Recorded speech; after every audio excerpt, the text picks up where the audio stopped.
Assalamualaikum warahmatullahi wabarakatuh. Perkenalkan nama saya Muhammad Syahrul. Dan saya Nur Iksani Suwandi Putri. Pada video kali ini kami akan mempresentasikan hasil pembuatan laporan dari kelompok kami, yaitu implementasi manajemen pendataan pada aplikasi travel dan wisata. Yang pertama, latar belakang dari aplikasi ini, aplikasi Nomads merupakan suatu aplikasi digital berbasis web yang dapat dijadikan sebagai solusi dalam bidang travel sehingga dapat memudahkan pengguna dalam memesan, mengelola, serta mengatur kebutuhan travel. Pada aplikasi ini terdapat beberapa fitur yang dapat digunakan serta pada aplikasi ini terdapat pengembangan dalam hal melakukan testimonial bagi pengguna ketika telah melakukan perjalanan atau terdapat penambahan testimonial bagi pengguna terhadap wisata yang telah dilakukan. Dalam testimonial ini pengguna dapat melakukan penilaian terhadap wisata yang telah dilakukan dengan menilai baik atau tidaknya suatu perjalanan. Serta terdapat pula penambahan dalam melakukan implementasi public API yang terdapat pada data daerah yang ada sehingga terdapat informasi mengenai daerah yang ada di Indonesia yang kedepannya akan dikunjungi oleh pengguna aplikasi.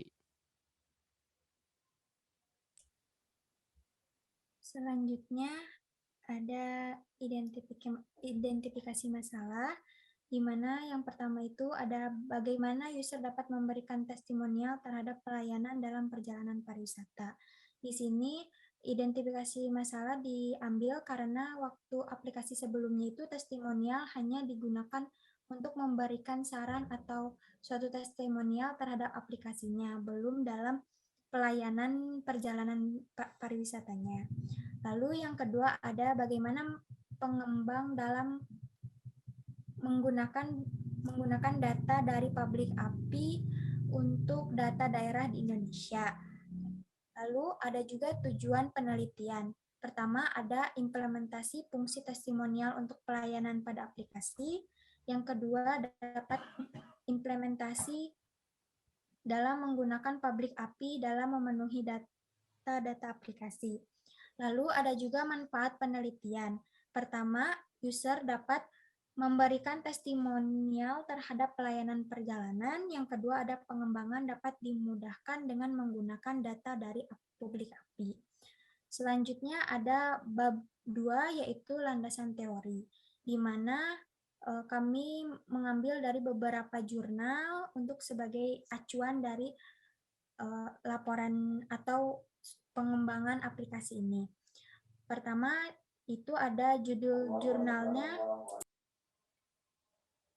pengembangan aplikasi pemesanan tiket travel berbasis web dengan optimasi jalur penjemputan penumpang dari studi kasus beruang travel, dibuat oleh Della Fauziah, Fajar Pradana, dan Ahmad Arwan. Lalu jurnal yang kedua ada implementasi algoritma Floyd Warshall untuk menentukan letak dan lokasi perusahaan travel atau rental mobil di Kota Bengkulu. Dibuat oleh Yulia Darnita, Rosalio Toyib, dan Rinaldi. Jurnal yang ketiga ada aplikasi traveling salesman problem dengan metode artificial bee colony dibuat oleh Andri Suryadi dan Winwin. Lalu ada juga jurnal selanjutnya, implementasi data mining pada penjualan tiket pesawat menggunakan algoritma a priori, studi kasus PT Pesona Ceria Travel yang dibuat oleh Jahrotul Wardah dan Devi Fitriana. Lalu ada juga jurnal selanjutnya yaitu sistem informasi pemesanan tiket travel berbasis GPS, dibuat oleh Edwin Trihadanto, Arif Budiman, dan Joko Triyono. Lalu ada jurnal selanjutnya yaitu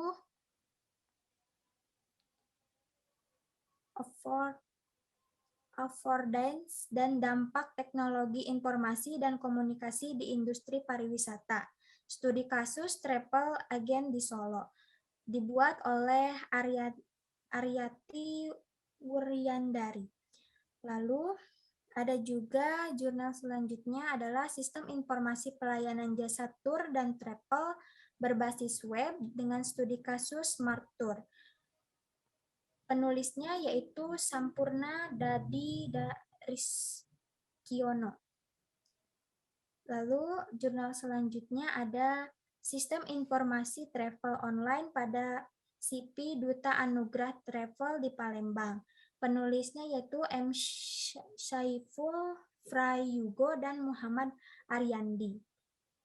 Lalu ada jurnal selanjutnya penerapan algoritma K-Neighbors pada analisis sentimen review agen travel. Penulis yaitu Siti Ernawati dan Risawati. Lalu ada jurnal selanjutnya yaitu persepsi pengelolaan hotel di Kota Pekanbaru terhadap fungsi OTA online travel agent sebagai alat pemesanan. Penulis yaitu Miftahul Jannah. Selanjutnya ada bab 3 yaitu metodologi penelitian dan analisis. Pertama ada metodologi penelitian. Pada proyek 2, metode yang digunakan itu pada aplikasi ini adalah metode waterfall. Sehingga ketika akan melakukan pengembangan, maka metode yang digunakan harus lebih baik dari metode sebelumnya. Pada aplikasi ini, pengembangan ini, metode yang digunakan yaitu metode agile, di mana metode agile atau agile software development adalah metodologi pengembangan software yang didasarkan pada proses pengerjaan yang dilakukan berulang, di mana aturan dan solusi yang disepakati dilakukan dengan kolaborasi antar tiap tim secara terorganisir dan terstruktur. Adapun tahapan awal dari pengembangan aplikasi ini, pertama ada melakukan plan terlebih dahulu dengan mempersiapkan apa saja yang menjadi pengembang dalam suatu aplikasi yang telah ada dengan mengikuti perkembangan. Setelah itu melakukan desain. Dalam pengembangan dengan adanya pengembangan pada aplikasi, maka hal yang akan diubah pada aplikasi semakin berkembang desainnya harus sesuai dengan aplikasi sebelumnya juga. Sehingga tidak terlihat terlalu beda antara aplikasi yang telah dikembangkan dan sebelumnya, dan si desainnya itu tidak terlalu berbeda jauh. Lalu ada tahapan selanjutnya yaitu coding atau develop, sehingga aplikasi akan menjadi terlihat perbedaan setelah aplikasi diberikan logika dengan hal yang menjadi suatu pengembang.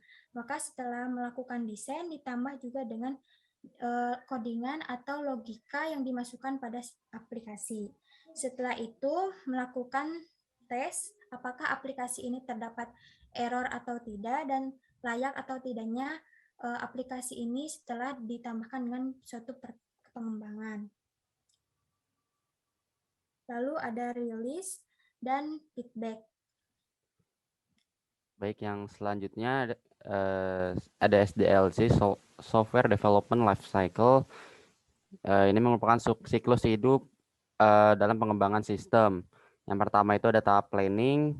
Pada tahap planning untuk proyek ini ada tahap perencanaan yang akan diidentifikasi yang berkaitan dengan software yang akan dikembangkan. Misalnya di sini ada penghitungan, analisis feasibility atau biaya estimasi dari sebuah proyek. Dari analisis feasibility ini akan dihitung ROI, BEP, dan NPV dari proyek. Seperti hasil yang ada di depan ini, ada tabelnya. Selama 5 tahun ke depan dari 2020. Yang mana pertama ada ROI, Return on Investment, yaitu merupakan profitabilitas untuk mengukur kemampuan sebuah perusahaan agar dapat menghasilkan keuntungan berdasarkan modal. Lalu untuk menghitung cara ROI itu ada total benefit dikurang total cost dibagi total cost. Lalu ada BEP, break even point, merupakan perkiraan untuk mencapai titik total pengeluaran sama dengan total pendapatan. Lalu cara untuk menghitung BEP bisa dengan total benefit dikurang total cost per tahun. Lalu yang selanjutnya menghitung net cash flow, di mana net cash flow ini cara menghitungnya net cash flow setahun ke yang telah ditentukan ditambah net benefit tahun yang telah ditentukan. Lalu nilai BEP-nya bisa dihitung dengan rumus NYNCF ditambah dalam kurung net benefit dikurang net cash flow lalu dibagi net cash flow. Dan untuk NYNCF ini merupakan number of years of negative cash flow. Selanjutnya juga di sini ada present value of benefit. Cara menghitungnya itu total benefit per tahun dibagi dalam kurung 1 tambah 0,1 lalu tahunnya. Lalu ada present value of total cost. Cara menghitungnya total cost per tahun dibagi 1 ditambah 0,1 sama tahunnya. Lalu ada menghitung NPV. NPV cara menghitungnya PV benefit dikurangi PV total cost.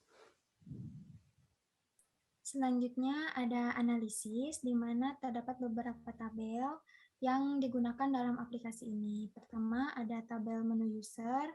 Fungsinya itu ada tambah, ubah, hapus, dan cetak. Lalu ada tabel password, ada tabel menu galleries, ada tabel menu file jobs, lalu ada tabel transaksi detail, ada tabel menu transaksi, ada tabel menu travel package.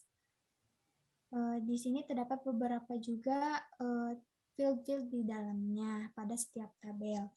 Lalu ada juga analisis kebutuhan perangkat lunak dan perangkat keras. Analisis kebutuhan non-fungsional dilakukan agar dapat mengetahui spesifik kebutuhan dalam perencanaan sistem yang dapat meliputi operasional dari sistem dan keamanan sistem tersebut. Ada kebutuhan perangkat keras, yaitu server, di mana nama perangkat kerasnya itu adalah hard disk dengan spesifikasi ITB dengan keterangan sebagai salah satu media dalam penyimpanan data dari aplikasi yang sedang dibangun. Lalu ada memori dengan spesifikasi 4 GB memori yang dapat digunakan oleh sistem. Lalu ada juga prosesor AMD Ryzen 3 dengan keterangan sebagai suatu alat dalam melakukan transfer data dari sistem yang bergantung pada perangkat prosesor. Ada juga klien dengan perangkatnya hard disk, memori, dan prosesor. Lalu ada untuk server dengan tools atau softwarenya itu ada Windows 10 untuk sistem operasi yang akan digunakan, lalu ada XAMPP untuk fungsinya sebagai web server, lalu ada PHP framework itu sebagai bahasa pemrograman yang digunakan, lalu ada Google Chrome untuk sebagai web browser. Pada klien juga ada perangkat lunaknya, yaitu tools yang digunakan Windows 10 sebagai sistem operasi, lalu ada Google Chrome untuk web browser. Adapun analisis user, yaitu aplikasi atau sistem yang akan dikembangkan ini kedepannya dapat digunakan bagi kalangan masyarakat ketika melakukan traveling tanpa harus ribet atau tidak memiliki informasi tentang paket liburan yang tersedia, serta yang terlibat pada aplikasi ini yaitu semua user yang mendaftar dan admin dari aplikasi Indomates ini, sehingga pada analisis user ini bermaksud untuk memberikan pemberitahuan mengenai siapa saja yang terlibat ketika menjalankan aplikasi. Pengguna dapat mencari paket untuk berlibur dengan mengunjungi website, dan juga sudah tertera berbagai fitur atau fungsi pada aplikasi ini yang telah dikembangkan seperti testimonial, dan juga ada data-data mengenai nama-nama daerah atau informasi mengenai daerah-daerah yang ada di Indonesia.